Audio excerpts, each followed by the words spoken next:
Bom dia a todos. Eu me chamo Luísa, sou residente da geriatria e gostaria muito de agradecer a presença de vocês aqui hoje, né? Porque vamos conversar sobre um tema luto e solidão. É um pouco inquietante, talvez um pouco incômodo para algumas pessoas. E a gente sabe que vocês são bem participativos, mas talvez se vocês contassem para alguém que viriam aqui numa terça-feira de manhã para falar sobre luto, iam dizer: você não tem nada melhor assim para fazer, não? Nada mais animado para fazer? Mas são conversas que eventualmente são importantes, porque o luto ele vai nos acompanhar na vida, quer queiramos ou não. Em algum momento a gente vai passar por isso. E ter um pouco mais de consciência, talvez, um pouco mais de consciência sobre tudo, pode te ajudar a lidar um pouco melhor com esse processo. Não posso dizer que é fácil, mas talvez possa ser um pouquinho menos difícil. E o que é o luto, né? O luto ele é um processo, é uma trajetória que inicia no momento que a gente tem uma perda de um vínculo amoroso. E o momento que a gente tem essa perda desse vínculo pode ser uma perda pela morte, que é o que a gente acaba falando mais, mas pode ser uma perda por uma separação. Pode ser uma perda de um casamento, a perda de um emprego que talvez você gosta muito, a perda de um laço familiar com filhos, irmãos, pais, ou ainda pode ser pela perda de quem você é, de quem você se conhece, como nosso corpo, nós mudamos com o tempo, então a nossa aparência muda, a nossa capacidade física muda. Isso tudo também é um luto. E vou falar uma frase da doutora Ana Cláudia Quintana Arantes, né, que é bem famosa por falar sobre esses temas, e ela é geriatra aqui formada na nossa instituição, que ela coloca que o envelhecimento é um aprendizado constante sobre perdas. E né? Vocês podem falar mais depois sobre isso. E deixa eu perguntar, assim, de modo geral, quem de vocês já passou pela perda de uma pessoa amada por algum luto?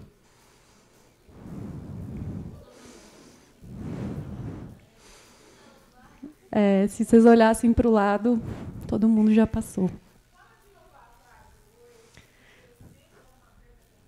O envelhecimento ele é um aprendizado constante sobre as perdas. Frase da doutora Ana Cláudia Quintana Arantes. E um pouquinho sobre o tabu do luto, né? É realmente inquietante falar sobre luto, é realmente chato, às vezes desagradável. E por quê? A gente sabe, né? Quando nasce, que vai nascer e vai morrer. Nós todos sabemos disso. É uma das poucas coisas que a gente não tem dúvida na vida. Mas falar sobre morte, principalmente, é muito inquietante, porque ela a morte é a maior impotência que existe na nossa vida. E nós não sabemos lidar, enquanto seres humanos, bem com impotências. Se vocês pensarem, tudo que a gente tenta se desenvolver na nossa vida, seja da parte profissional, da parte pessoal, em construir coisas para a família, para as pessoas que amamos, a gente sempre busca ter um controle da situação. A gente busca ter um controle no nosso trabalho, um controle na nossa casa, um controle das pessoas que a gente ama para mantê-las seguras. E a morte, a gente não tem nenhum controle. A gente não consegue controlar nem a nossa e nem das pessoas que a gente ama. Então, é realmente muito difícil falar sobre isso. E a nossa sociedade também, ela também não nos dá muita abertura para isso. Não tem muito espaço para tristeza na nossa sociedade, né? Quando você às vezes está passando por uma situação de luto, você está triste, o que vão te dizer? Reage, vamos lá, a vida continua, né? Você não tem muito espaço para isso. Ainda mais no nosso mundo hoje das redes sociais, né? A gente se expõe muito mais, a gente muitas vezes até expõe tristezas, mas tudo ocorre de uma forma muito superficial. E o que a gente percebe no dia a dia é que as pessoas elas passam muitas vezes o luto, a tristeza, na mais pura solidão. E no consultório a gente percebe também, às vezes a pessoa vem achando que ela está doente, que ela não está bem, e ela tem vários sintomas, e, na verdade, ela está sozinha. E o processo de luto não vai ser fácil. Então, a gente vê hoje que as pessoas não têm um suporte, muitas vezes afetivo e social, para dar conta da bomba que é lidar com isso. E o próprio viver é morrer, porque não temos um dia a mais na nossa vida que não tenhamos nisso, um dia a menos nela. Um pedaço, um trecho do Fernando Pessoa. E, afinal, o luto ele tem fases? Sim, didaticamente, a gente coloca que o luto ele tem fases. Tá? A primeira fase, geralmente, é o choque. Né? Você recebe a notícia que um familiar seu, uma pessoa que você ama, morreu. Vem aquele choque. Esse choque, geralmente, vem seguido de um entorpecimento. É como uma mudança de hormônios mesmo. Muita coisa acontece para você dar conta de lidar com aquele momento, principalmente do velório, aquela loucura que é aqueles dias, você fica mais entorpecido. Isso é fisiológico. E depois tem vários outros momentos que a gente coloca como as fases de revolta, negação, tristeza, e depois, talvez, uma aceitação ou adaptação. Só que isso é didático. Não é uma coisa que é um depois do outro. E, geralmente, isso é uma confusão. Às vezes, no mesmo dia, você vai ter revolta, você vai ter negação, você vai ter tristeza, você vai entrar de choque de novo. Porque, às vezes, você está dormindo, você acordou de manhã e aí você pensa, não, eu tenho que ir lá no hospital ver minha mãe. Ué, não preciso mais ir ver minha mãe no hospital. Então, você tem o choque de novo, você se dá conta de novo.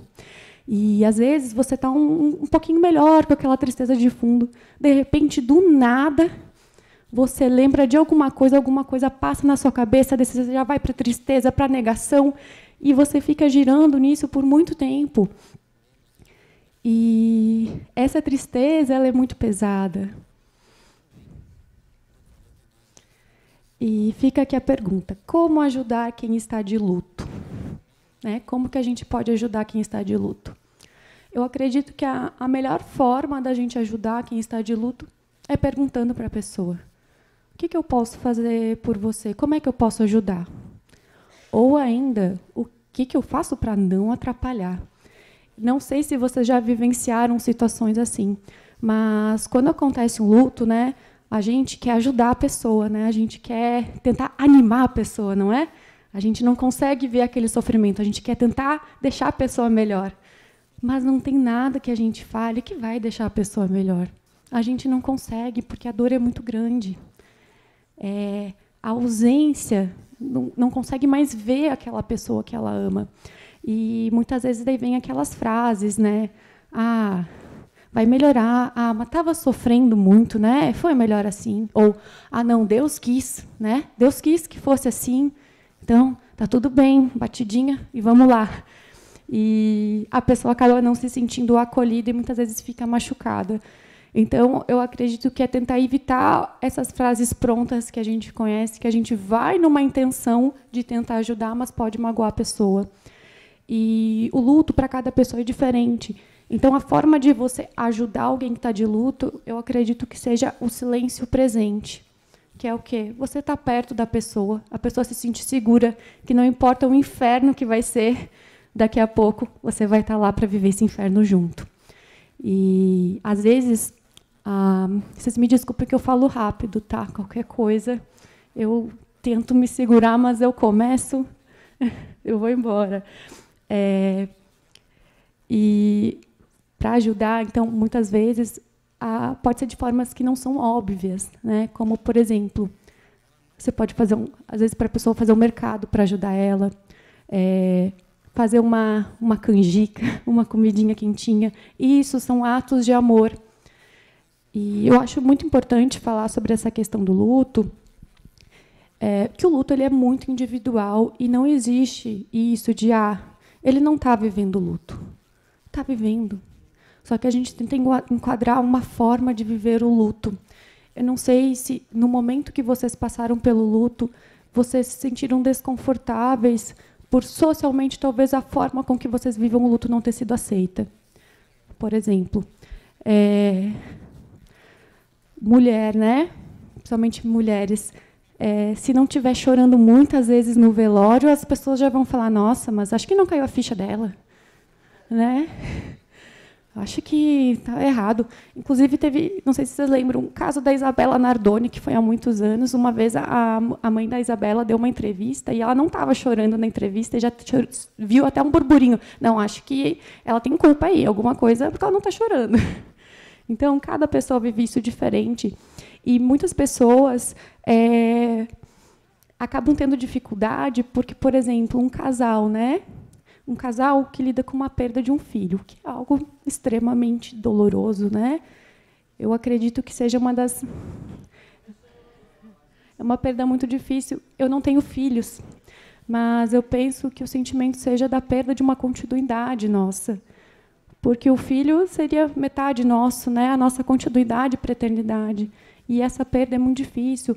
E a gente percebe que muitos casais até se separam depois de uma perda de um filho, porque um não consegue lidar com o sentimento do outro. O sofrimento do outro faz mal para cada um. Um exemplo, assim, por exemplo, a mãe, para ela é muito importante ficar vendo as fotos, cheirando a roupa e ficar falando disso. E o pai, fazer isso é como se fosse uma facada cada vez que faz isso. Então, um não consegue lidar com a forma do sofrimento do outro. Para algumas pessoas, para lidar com o luto, vou voltar para trabalhar, vou fazer alguma coisa e tudo mais. Para outra pessoa, pode ser ficar quietinha um pouco, ela precisa de um tempo. Então, eu acho que as principais dicas de como ajudar é perguntar, respeitar e não julgar o luto do outro, porque cada um vive isso de uma forma diferente. Para cada um, isso é totalmente diferente. E como passar pelo luto, né?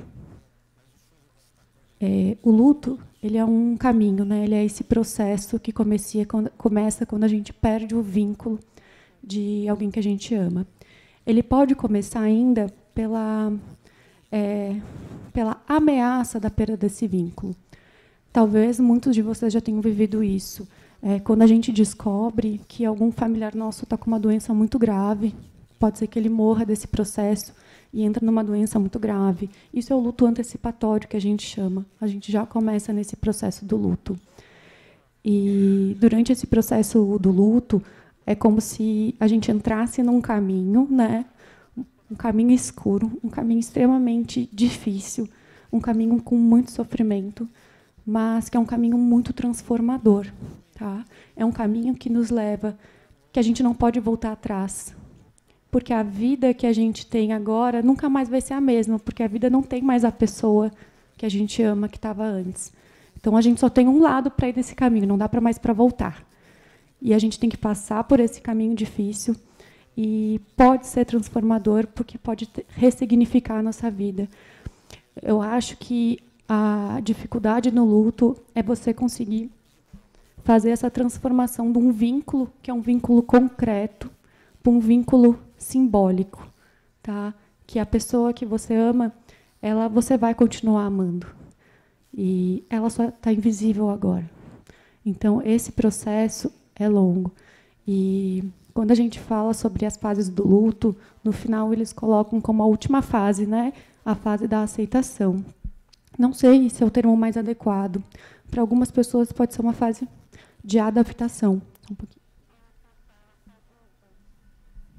Doutora, eu gostaria que a senhora falasse sobre a questão religiosa dentro do luto. Tem algumas pessoas, algumas religiões, que fazem festa quando a pessoa morre. Outras ficam chorosas, tristes. Então, eu gostaria que a senhora citasse um pouquinho com relação a essas fases que diversas etnias ou religiões promovem, para ver como que a gente pode seguir, como passar o luto nessas situações. Então, vou responder, tá? Só seguir a minha linha de raciocínio. Para algumas pessoas, aceitação, para outras talvez seja uma adaptação à nova vida de agora. Para outras pode ser uma cura, né? A pessoa ela consegue ressignificar de uma forma que ela sente que gratidão, foi tão maravilhoso o tempo que eu tive para viver com aquela pessoa. Então, isso vai ser muito individual, mas essa seria a fase final ali do passar pelo luto. E, para se passar por esse luto, né, tem alguns momentos, primeiro do luto, que são... O luto ele não tem um tempo, tá? Não dá para dizer, vai durar 6 meses, 1 ano, 10 anos, a vida toda. Não tem um tempo. Mas a gente coloca que o primeiro ano do luto é o ano mais complicado. Por quê? Porque é o primeiro ano que você vai passar por datas importantes sem aquela pessoa. E nem sempre vão ser datas óbvias, mas as memórias que você tem daquela data é com aquela pessoa. E agora você vai ter que criar memórias novas. Então, o primeiro ano costuma ser um ano bem difícil. E, para isso, para passar por essas etapas, então, desses sentimentos ruins que vêm de tristeza, raiva, acolher o sentimento, tá? Acolhe, fica um tempo ali na sua tristeza. Às vezes dá para ficar um tempo na tristeza, na lembrança, até vir uma lembrança engraçada. Todo mundo tem alguma memória engraçada com a pessoa. Quando você conseguiu dar uma risada, lembrando da pessoa, aí agora eu vou tentar fazer outra coisa. E é bem importante nesse processo criar rituais. Os rituais são muito importantes. O que são esses rituais? São coisas que a gente consegue fazer para homenagear a pessoa. Por exemplo, para algumas pessoas, ir na missa é uma forma de homenagear. Para outra pessoa, pode ser, meu filho gostava de amarelo, vou usar amarelo. Ou vou fazer aquela comida, porque aquela comida é a comida que ela gostava. Criar esses rituais são importantes. E nos dias que são importantes, nos dias mais difíceis, é importante também criar um ritual. Alguma coisa que você possa homenagear essa pessoa. Mas não precisa ser nada religioso. De preferência, não seja ir no cemitério também, né? Uma coisa que para você criar novas memórias a partir daquele dia. E os rituais, né, eles geralmente o que colocam é que são algo que ajuda a muito passar por esse luto. E essas fases, infelizmente, elas vão vir. E nesse processo, ele é mais complicado ainda, porque ele ocorre em todas as nossas dimensões. Não é só um processo emocional, é um processo físico. Quando a gente perde alguém que a gente ama, geralmente a nossa imunidade cai. A imunidade pode cair muito. Você pode ter gripe, sinusite, infecção urinária, você fica um caco. Você pode sentir dores, o que está acontecendo? Eu acordei na madrugada com dor, o que é isso? É o corpo que está lidando com o luto, não é só o emocional que lida com o luto. E mais ainda que dificulta também um pouco esse processo, principalmente em pessoas que ficaram um tempo cuidando desse familiar, dessa pessoa, antes dela falecer. Geralmente, quando isso acontece, a pessoa negligencia a sua saúde por um tempo aí. Ela deixa dela de ir no médico, porque está cuidando da outra. E o que acontece no luto? Tudo começa a desregular. O problema de coração, a diabetes, aparecem novas doenças, porque a pessoa ficou com um tempo negligenciando a sua saúde e depois disso vem esse turbilhão. E da parte das religiões, né? Religiões, elas podem sim ajudar no processo de luto, mas depende. Depende da relação que a pessoa tem com essa religião, independente da religião. Nessa cultura mais ocidental, a gente tem uma forma cultural de lidar com o luto bem diferente de culturas orientais. No sentido que a gente, enquanto ocidentais, temos mais dificuldade de conversar sobre a questão de luto e morte, diferente de outras culturas, que veem isso com um pouco mais de tranquilidade. E as nossas religiões daqui, a maioria das religiões no Brasil são religiões que têm a via cristã, né? São religiões que acreditam em Cristo. E a religião pode ajudar no sentido que ela ajuda a ressignificar. A fé pode ser uma ponte para a pessoa ficar melhor e passar por essa fase. Contudo, é complicado a fé do ateu convertido. Por exemplo, fiz tudo certinho, ou meu familiar fez tudo certinho na vida, isso aconteceu com ele, Deus não cumpriu o contrato. A gente fez o contrato, eu fiz minha parte, Deus não fez a dele, eu não acredito mais em Deus. aí não ajuda. Esse tipo de processo pode ser que piore. E eu não sei se especificamente o senhor gostaria de saber de alguma religião, alguma coisa em si.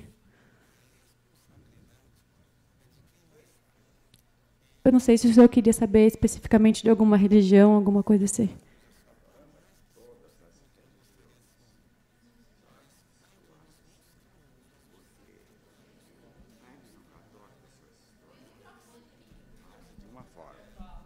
A religião católica age de uma forma, a protestante age de outra, a maometana age de outra forma.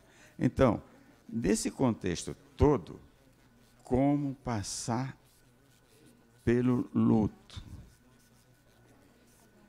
Então, é um problema que eu já vi, já presenciei pessoas mortas e outras pessoas fazendo festa. Então, achei, assim, como eu sou cristão, eu achei estranho aquilo lá, entende? Então, a pessoa está dançando, cantando, e a pessoa morta lá. Agora acho que eu entendi melhor. Isso que o senhor falou, legal esse comentário. Por quê? Algumas culturas, como as ocidentais, geralmente é mais o luto triste, né? Velório, enfim, uma cerimônia mais triste. Outras culturas pode ser uma cerimônia animada, digamos assim, né? Que muitas vezes a gente pode olhar, nossa, o que é isso, né? A pessoa morreu, estão dançando, estão fazendo o que estão fazendo? A gente não pode julgar, porque cada um vive o processo de luto de um jeito diferente. Às vezes, aquela dança, essa questão cultural, é uma forma de homenagear esse ser querido que foi. Isso muda também com diversas crenças, religiões que creem na vida após a morte, rituais. Isso também muda.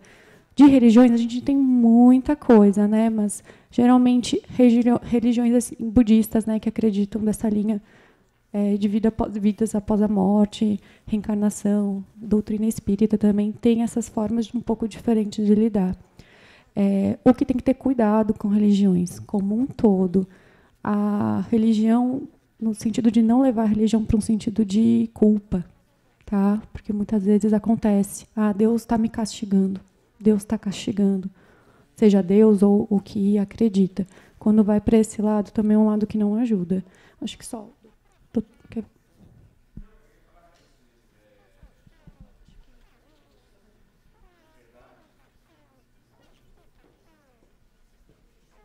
Você respondeu no final das contas, mas eu acho que, na verdade, depende de como a religião vê a morte, os praticantes de uma determinada religião.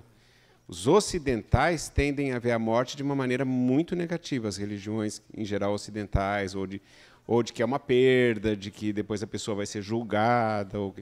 E as religiões orientais, na verdade, veem a morte como uma libertação de uma fase em que a pessoa está passando para ela ir para uma fase melhor do que ela estava aqui, né? Então, às vezes, eles comemoram por essa razão, porque, na verdade, eles falam, olha, isso é um rito de passagem, a pessoa passou para uma situação melhor em que ela se libertou de uma das existências dela.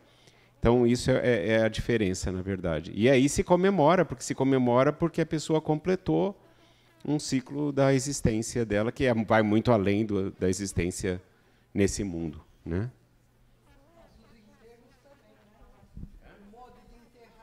Sim.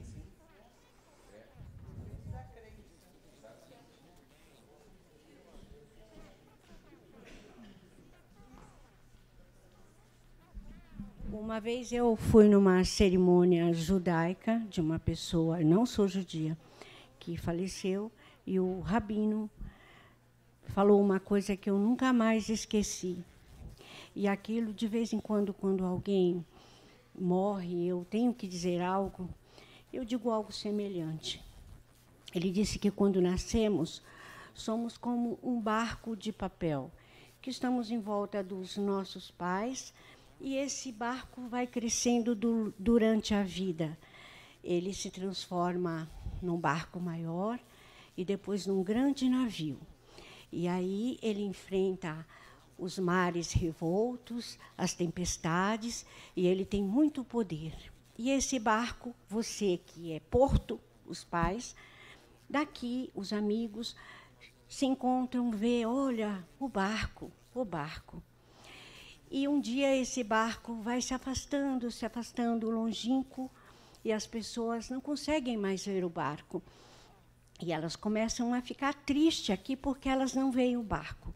E que elas não devem ficar tristes, porque do lado de lá tem uma festa esperando pelo barco, e dizendo, lá vem o barco, ele está chegando. É como se as pessoas que já passaram para aquele lado estivessem esperando o barco.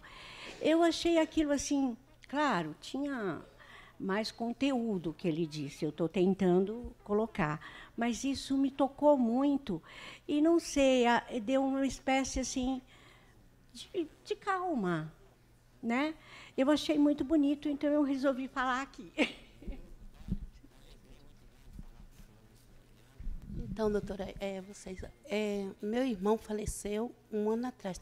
Hoje o Facebook falou, né, que ele está fazendo aniversário hoje. Aí coincidiu de hoje, né, ter essa palestra do luto. Aí eu liguei para o padre para ele celebrar uma missa, meio-dia hoje. Quando eu esperei assim, porque ele estava com câncer, eu fui rápido para lá. Aí eu fui na igreja, que eu sou católica, e falei, Nossa Senhora da Conceição, ele está na sua mão, eu não quero ver ele sofrendo. E eu achei legal, porque eu sou católica, eu fiquei feliz que consegui um padre para dar a unção dos enfermos, que antigamente o povo tinha medo, né? A unção dos enfermos é para ali confessar a pessoa e, quando falecer, né, Deus dá o perdão e tudo, que eu acredito, sou católica. E aí meu irmão, o outro, bebia muito, eu fui lá para minha mãe, esse outro meu irmão, caçula, está bebendo demais. Está fazendo uns 5 meses. Ele queria vender a casa e falar que ia pôr fogo na casa. Aí minha mãe foi para outra cidade. E aí a gente pensou que era só o fogo na casa. Quando foi no dia de Nossa Senhora, 13 de maio, ele colocou fogo na casa dele. Aí ele se suicidou. Aí eu recebi um choque aqui. Aí eu só não fiquei com depressão por causa do Padre Juarez. Que eu tenho aquela fé, foi a fé que me curou. Aí eu fui para a direção espiritual com o Padre Juarez. Ele falou, Judete, tu já está ficando com depressão, cuidado. Aí eu me acordei, eu falei, eu vou cuidar, né? Aí a oração também, né? Que o padre fala que não existe morte, que fala finado, não é o fim. É que ele cumpriu assim a vida dele, que a morte ele foi para um lugar, né? Que a morte não tem fim. É a ressurreição, que aí ele vai viver na vida eterna. As pessoas, quando partem, né, viram para a vida eterna, né? Aí eu estou me conformando, vai estar fazendo 5 meses, né? E aí a igreja, eu participo toda terça e quinta da direção espiritual do Padre Juarez de Castro. Aí isso me confortou. As palavras que ele passou para mim, a missa, a oração, me confortou. O luto, sabe? Que às vezes a pessoa passa pelo luto. Peraí. Aí o luto é assim, depende da pessoa, né? Que um é mais tempo, outro mais longo, né? E aí agora estou me recuperando assim. Aí vem a tristeza, vem a saudade, né? Quando a gente sai do luto, aí vem a saudade, né? Aí eu sinto agora uma saudade, por causa da fé que eu estou tendo com a igreja. Tá bom? Obrigada. Gostei, só um segundinho, gostei muito do relato da senhora, sabe? Porque a senhora está passando por isso. E a senhora está encontrando formas de ressignificar, né? Para a senhora, foi ali junto com o padre, essas tarefas da igreja, foi isso que faz sentido para você. Você ouviu essa frase uma vez na vida e é algo que guardou, algo que fez sentido para você. E para cada um esse é o desafio, procurar algo que faça sentido para você, em como lidar com isso. Não existe uma fórmula mágica, tá, gente? Vocês acharam que eu ia dizer aqui alguma coisa que agora ficou fácil. Não, infelizmente não. É uma polêmica. Se a morte fosse um descanso, eu prefiro viver cansado. O pessoal que está falando isso daí.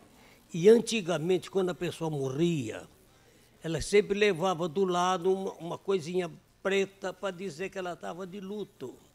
Isso sempre aconteceu. Hoje não acontece mais. Infelizmente, é uma verdade. Tá?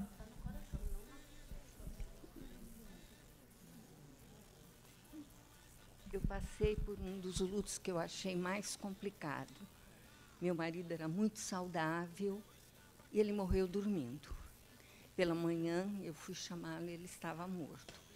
Então, é uma coisa inexplicável, é difícil de você passar.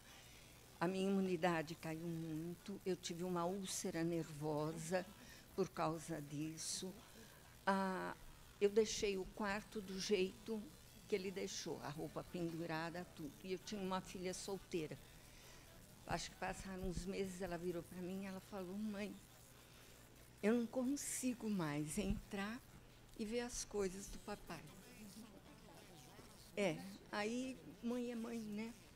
Então, foi aí que eu comecei a pôr as coisas em andamento e mudar meu ponto de vista. Ela trouxe um relato, já passo para a senhora, um relato bem interessante sobre a perda do marido, né, dormindo. Quem é que acha que é melhor morrer dormindo? Sem ver.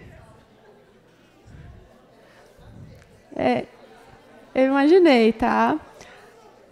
A gente tem esse conceito, morrer dormindo, morrer rápido, um infarto fulminante, não dá tempo de nada, fui. Mas o processo de, às vezes, você adoecer, o processo de passar por uma doença, às vezes é um processo espiritualmente muito rico, muito engrandecedor. E também é um processo em que você consegue... A gente não pensa, a gente sabe que vai morrer, mas a gente não pensa muito sobre morte, né? Por quê? Se a gente realmente pensasse que a gente pode morrer a qualquer momento, morrer rápido, a gente não ia mandar a última mensagem no WhatsApp xingando alguém, né? A gente dizer, não, eu te amo, né? Porque você não vai mais ter a oportunidade de se despedir. Então, se a gente realmente pensasse que vai morrer rápido, a gente talvez agiria um pouco melhor, né? Sempre deixaria a última palavra como uma palavra de amor. Mas o processo de passar por uma doença pode ser um processo não fácil. Mas a gente observa isso na prática, espiritualmente, muito enriquecedor.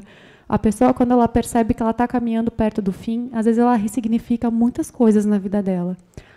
Muitas vezes ela vê as coisas que realmente importam para ela, e muitas vezes ela percebe o quanto ela perdeu tempo na vida dela com coisas que não importam. Tá? Então, apesar de a gente achar que passar por uma doença, alguma coisa, é só sofrimento, vai ter muito sofrimento, mas pode ser um momento bem engrandecedor. Só tem que passar para ela ali primeiro.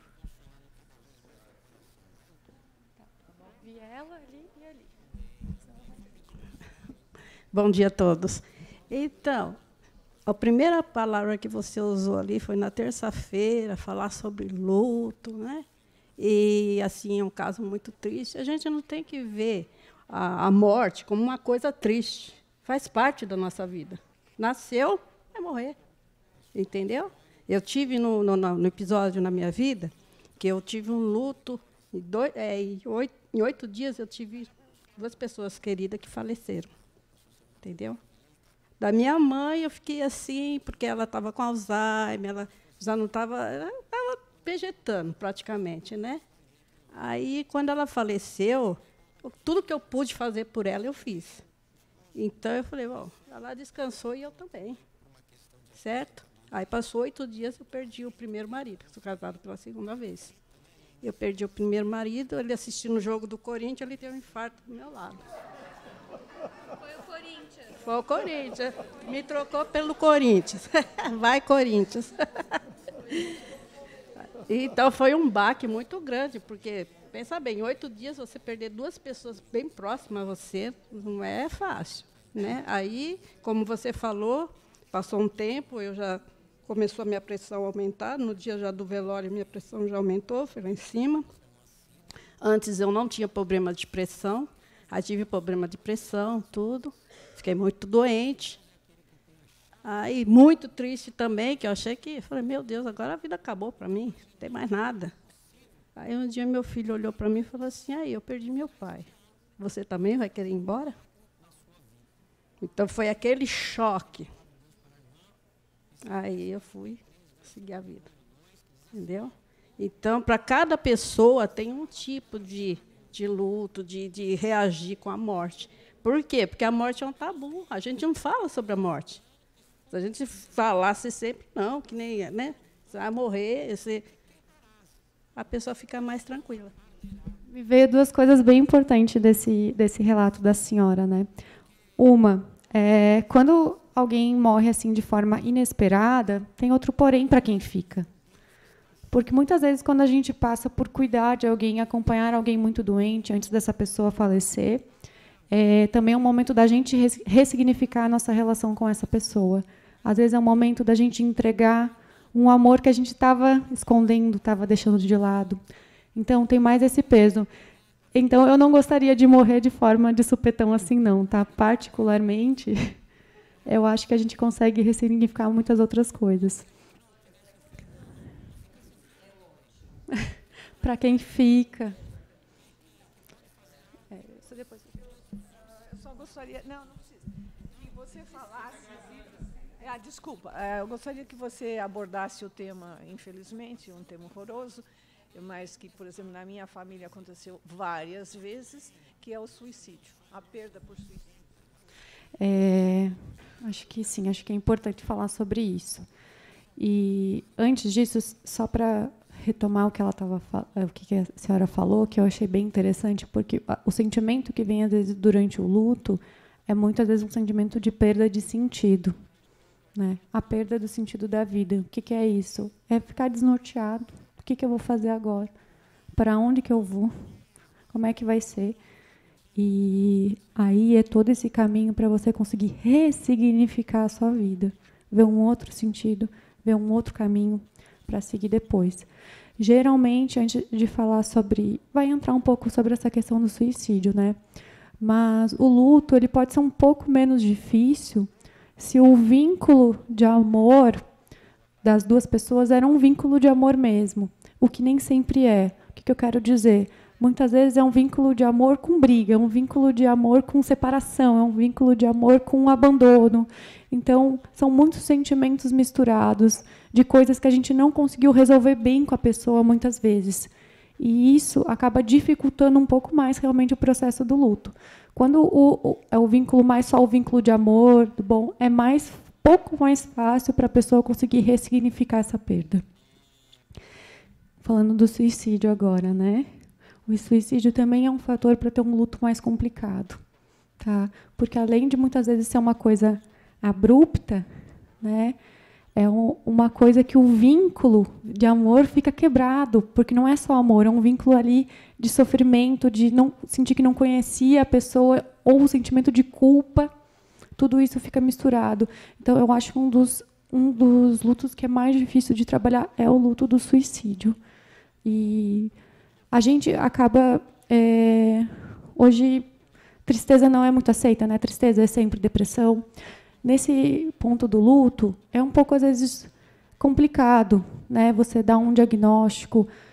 O que eu poderia orientar vocês, se vocês estão passando, ou se conhecem alguém que estão passando, às vezes, uma ajuda psicológica.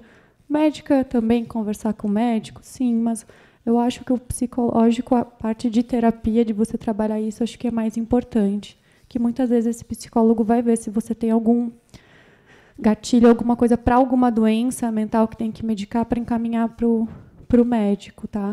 Mas essa questão da gente medicalizar também um pouco o luto é complicada. E não sei se vocês já viveram isso, mas às vezes começa no próprio velório, né? Já tem o tráfico do Rivotril, do Frontal, começa ali e depois a gente, médico, acaba medicando. Em alguns casos, às vezes precisa medicar porque tem uma doença mental ali junto, uma depressão, alguma coisa, mas é complicado.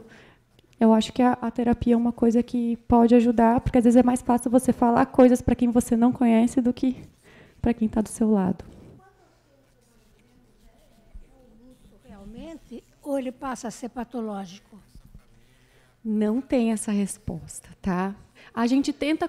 Ela perguntou quanto tempo dura o luto para ele ser patológico, tá? É o luto normal. Então, eu acho essa pergunta bem complexa, porque no manual de doenças mentais, assim, nos manuais da medicina, a gente tenta colocar as coisas em caixinha para facilitar a nossa vida enquanto médicos. Mas essa questão do luto ela é muito complexa. Não dá para dizer para a senhora um tempo, tá? Depende. Depende. Pode levar anos, para algumas pessoas pode durar a vida toda. Em algumas Depende do que está no contexto desse luto, tá? Depende do impacto que esse luto está tendo na vida dela, depende de como é que isso está acontecendo. Pode ser que seja patológico, sim, mas eu, pelo menos, não sei se eles querem comentar, eu não consigo dizer exatamente, isso vai ser por isso com certeza é patológico, isso não é patológico. Não. É você conversar, escutar a pessoa, ver a realidade dela, para ver se isso é patológico e precisa, talvez, algum outro tratamento em conjunto. Porque assim, a gente coloca muito do primeiro ano. O primeiro ano. Mas o luto não tem só um ano. O primeiro ano é o mais complicado, justamente por conta dessas datas que você vai ter que criar novas memórias em aquela pessoa. Mas não é exatamente um ano. Pode ser que demore um pouco mais e nem sempre você precise medicalizar isso. Depende. Não sei se vocês querem complementar.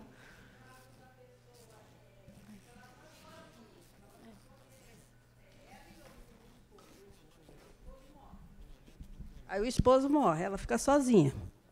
Ela não tem com quem conversar, ela vai ter um luto que vai ser infinito para ela. Agora, uma pessoa que ela tem um trabalho, ela tem amizade, ela sai, ela conversa, o tempo é o melhor remédio. O tempo passa.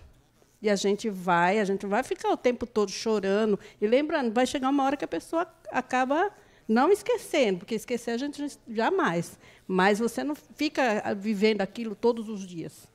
Passa. Como na vida tudo passa. Que é com essa questão do tempo que a gente vai conseguindo colocar a pessoa mais no nosso coração. Fica ali com a gente, fica a saudade, mas sem aquele sofrimento que é no começo. Só que esse tempo, para cada um, é diferente. É diferente. Se a pessoa tiver já uma doença psiquiátrica, né, uma depressão, alguma outra coisa, vai ser mais demorado e mais complicado. Só deixa o professor complementar. Nesse sentido, eu concordo com a Luísa, acho que não é uma questão de tempo, mas o que a gente tem que prestar atenção é o seguinte, essa passagem pelas fases do luto, em que a gente, com o passar do tempo, por exemplo, 6 meses, se coloca mais ou menos esse limite 1 ano, mesmo que fique, obviamente que vai ficar a lembrança, obviamente que vai ficar a saudade, mas a pessoa tem que conseguir retomar a vida dela e seguir em frente, fazer as coisas. Quando isso não acontece, e aí a pessoa fica presa àquilo e não está conseguindo superar, ela não está conseguindo mudar, esse é o que a gente chama do luto prolongado, porque aí essa pessoa, na verdade, ela precisa de ajuda, né?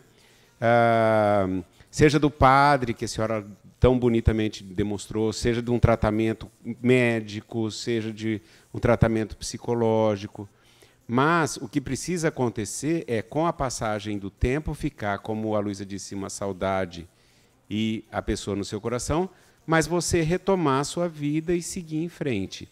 Na hora em que não está acontecendo isso, peçam socorro. Essa é a hora de pedir socorro. A gente tem que pedir, porque a gente vai continuar vivendo, né? Então, acho que esse é o momento, considerar quando a gente não consegue superar. Essa é a hora de pedir ajuda, porque o que se espera é que a gente consiga superar, né?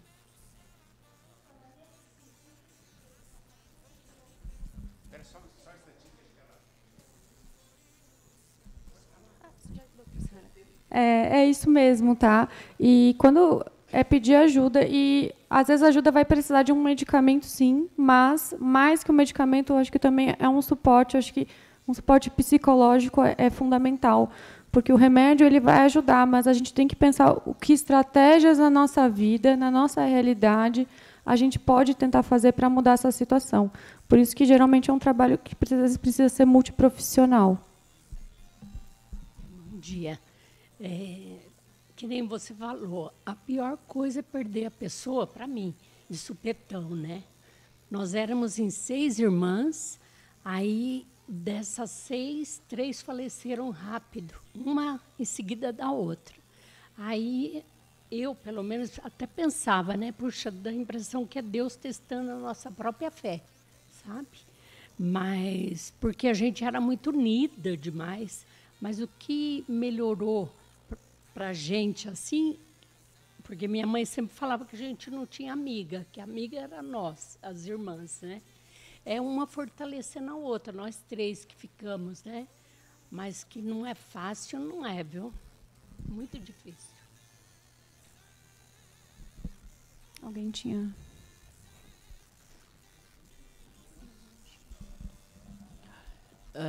Eu perdi minha mãe em 2005, com 80 anos. Ela gostava sempre de passear, era aposentada, gostava de passear, era ativa, viajava. O irmão morava em Ribeirão Preto. Ela falou, filha, estou indo, eu vou para lá. Ela foi, passeava com eles, ia no clube, ia. Aí sentou para jantar, tinha ligado para mim. Aí sentou para jantar com meu tio e a minha tia. Uma colheradinha de sopa, um pedacinho de pão. Apoiou o braço na mesa e fechou o olho. Morte súbita. Aí, perdi minha sobrinha em 2013. Feminicídio. Já tinha terminado o namoro há alguns anos e o cara sempre perseguindo. Invadiu a casa, pôs fogo nela e nele dentro do quarto e explodiu o quarto. Veio para o bombeiro, trouxe, ela estava consciente. Quando o bombeiro chegou, tirou ela do quarto, pôs ali, ela falou, tira o celular do meu bolso e liga para o meu pai. E aí ela ficou 20 dias na UTI, lá dos Queimados, aí do Instituto Central, e eu acho que foi o tempo que a família teve isso, exatamente, para poder digerir isso. E foi tudo tranquilo, tudo aí com o que você está falando.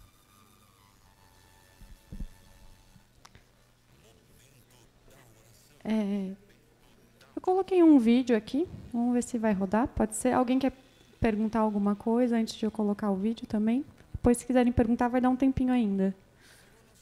Aqui só as minhas inspirações para a aula. É só um vídeo de uma música que eu considero que possa ajudar um pouco a traduzir o que é um pouco da vida, o que é passar por esse processo.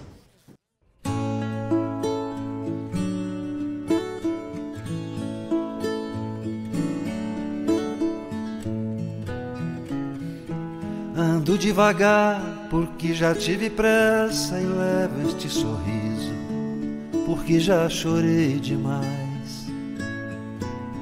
Hoje me sinto mais forte, mais feliz, quem sabe só levo a certeza de que muito pouco eu sei ou nada sei. Conhecer as manhas e as manhãs, o sabor das massas e das maçãs. É preciso amor para poder pulsar, é preciso paz para poder sorrir, é preciso a chuva para florir. Penso que cumprir a vida seja simplesmente compreender a marcha, ir tocando em frente. Como um velho boiadeiro, levando a boiada, eu vou tocando os dias. Pela longa estrada eu vou, estrada eu sou. Conhecer as manhas e as manhãs, o sabor das massas e das maçãs. É preciso amor para poder pulsar, é preciso paz para poder sorrir, é preciso a chuva para florir. Todo mundo ama um dia, todo mundo chora, um dia a gente chega, no outro vai embora. Cada um de nós compõe a sua história, cada ser em si carrega o dom de ser capaz e ser feliz. Conhecer as manhas e as manhãs, o sabor das massas e das maçãs. É preciso amor para poder pulsar, é preciso paz para poder sorrir, é preciso a chuva para florir. Ando devagar porque já tive pressa e levo este sorriso porque já chorei demais. Cada um de nós compõe a sua história, cada ser em si carrega o dom de ser capaz e ser feliz. Não acabou ainda. Só queria... Vocês acham que dá para ser feliz depois de um luto? Dá.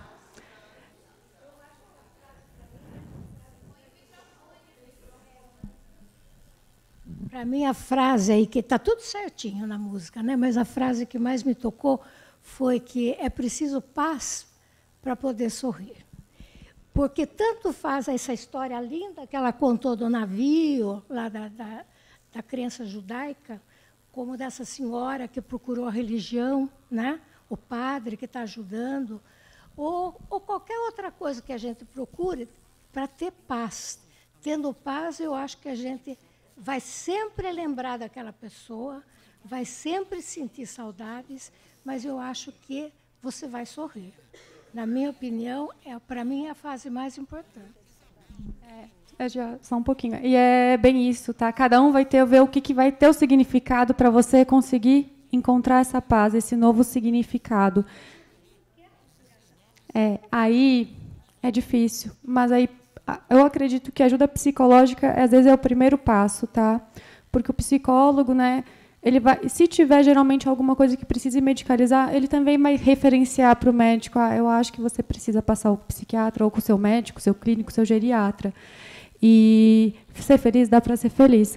Lembrando sempre, talvez vocês tenham mais experiência, sabem mais da vida do que eu, mas a felicidade não é uma constante, né? E nunca será. A felicidade são momentos felizes e são outros momentos que não vão ser tão felizes. Então dá para ser feliz sim. Tá? Isso. E acho que é bem, retomando isso que você colocou, que o luto é diferente para cada um, é que vamos tentar não julgar o luto da outra pessoa. Eu acho que esse é um recado importante. Não julgar, não tentar colocar frases feitas ou tentar deixar a pessoa mais animada. Num momento, a pessoa não vai ficar mais animada. Não tem o que você diga, às vezes, mas estar presente é o principal. E, na dúvida, pergunta. Talvez ela não saiba como você pode ajudar ela. Então, esteja presente. Ela que foi aqui primeiro. Doutora, tipo assim, criança, né? Eu acho que eu tive um trauma de criança, que lá na Bahia, né? Quando falecia alguém, acho que eu fui, né? Aí eu queria ser enfermeira. Aí eu tinha medo na hora da morte, assim, né? Aí, no final, a mãe do meu patrão, né? Estava com câncer. E eles começaram a brigar entre 3 irmãos, só uma, né? Aí eles deixaram eu com a mãe dele no hospital. E eu que corria de hospital para outro, brigando que ela estava em particular. Aí bloqueou a gente, a mãe dele, e ela só queria eu e a empregada da mãe dela. Aí, no final, ela foi de câncer, foi morrendo. Ela falou, eu quero você. Eu falei para uma das filhas, eu tenho que ir para a igreja. Ela falou, mas minha mãe está morrendo, você tem que ficar. Aí ela faleceu comigo. Aí os filhos veio, né? Aí, quando veio, ela já não reconhecia. Quando eles saíram, aí ela começou a fazer a ânsia. Aí eu peguei o celular, comecei a rezar, entregar ela a Jesus, e ela estava ali, faleceu comigo. Aí eu falei assim, nossa, e por que eu não fui ser enfermeira, né? Ali eu não tive medo, que eu tinha medo, assim, de pessoa morrer na hora de ser enfermeira. Aí eu, sabe?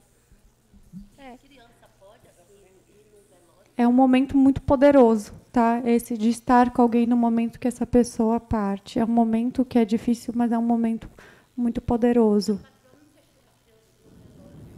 Sobre criança, depende. Mesma coisa criança para ver alguém muito grave no hospital. Depende da situação, depende de como é que está visualmente essa pessoa. Depende da criança querer ver. Muitas vezes é uma ansiedade nossa. Eu quero que ela veja, que ela vá, não sei o quê. Então, depende. Geralmente, nos hospitais, a gente pede sempre ajuda da psicóloga para acompanhar, para ver se é um caso da criança.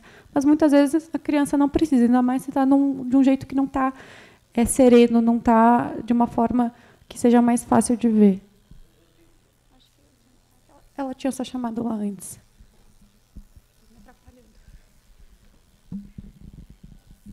Eu vou ao contrário de tudo que estão falando aqui. Eu tive uma experiência com uma senhora que eu conhecia, e quando eu soube que o esposo tinha falecido, eu liguei para ela para dar meus pêsames. E eu disse assim: Dodô, eu tenho meus sentimentos, ou o que você precisar de mim. Não, de jeito nenhum. Morreu foi tarde, porque aquele traste atrapalhou minha vida. Aí falou para mim: nem venha me fazer visita para que eu chore, porque eu estou muito feliz, eu estou livre.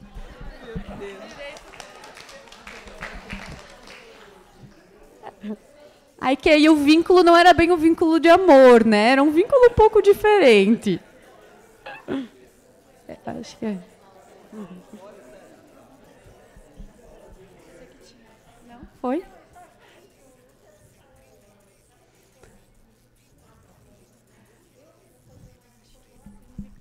Meu marido foi embora, aí eu estava do lado dele. Ele falou tchau, manda um beijo para todo mundo. Ele estava num leito de hospital, estava eu e meu filho mais velho.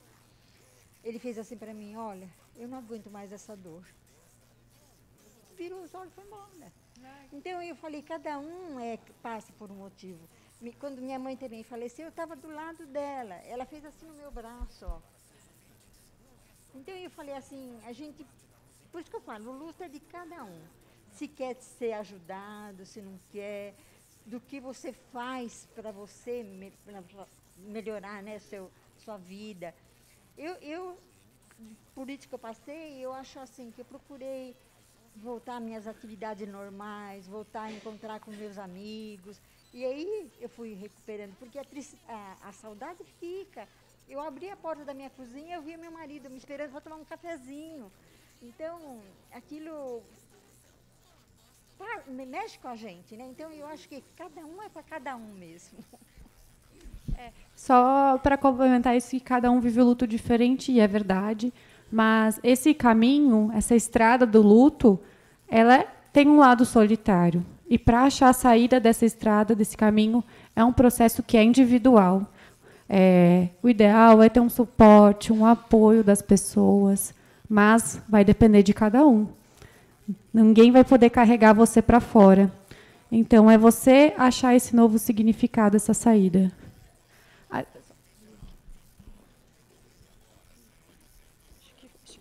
Acho que acabou. Foi, né? Rapidinho. Falou assim em morte natural, em suicídio. E a eutanásia, que é um assunto terrível, delicado. A eutanásia é para outra aula. Por quê? Porque a eutanásia é um assunto que envolve questões culturais, questões éticas. A eutanásia não é liberada no Brasil.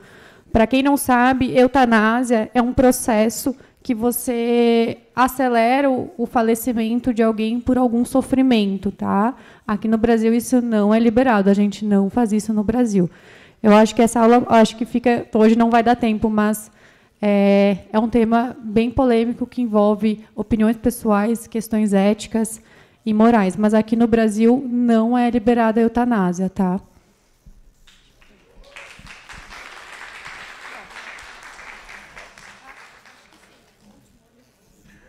O problema é o seguinte: eu tenho lido a respeito e ouvido noticiários e tal, sobre aquelas pessoas que se vestem de bombas e se explodem lá no Oriente Médio. Em alguns lugares, outros também. Então, eu perguntaria como que fica essa situação. A pessoa se explode dizendo que lá no céu vai encontrar 13 virgens, eu não sei. Como que fica o luto para essas pessoas? Será que há luto? Com certeza há um luto, né? Agora, se a pessoa que fica, ela também tem essa mesma visão de fé, que a pessoa fez isso para encontrar Deus, porque vai estar no céu, mas o sofrimento fica. O sofrimento, a saudade, a falta da pessoa, o familiar que ficou vai sentir isso. Agora, como que vai ressignificar isso? A crença dele, se tiver a mesma crença, talvez vá por esse lado, talvez não consiga se recuperar, talvez fique revoltado com essa crença. Não tem como dizer por todo mundo, sabe? Porque cada um vai ter isso de um jeito, mas o sofrimento todo mundo vai passar. Ela vai sentir falta. Eu perdi meu filho porque ele jogou a bomba, porque acha que vai para o céu, alguma coisa assim. Ela vai sentir a falta desse filho. Ela vai sentir dor por esse filho. Como ela vai ressignificar isso? Eu não sei.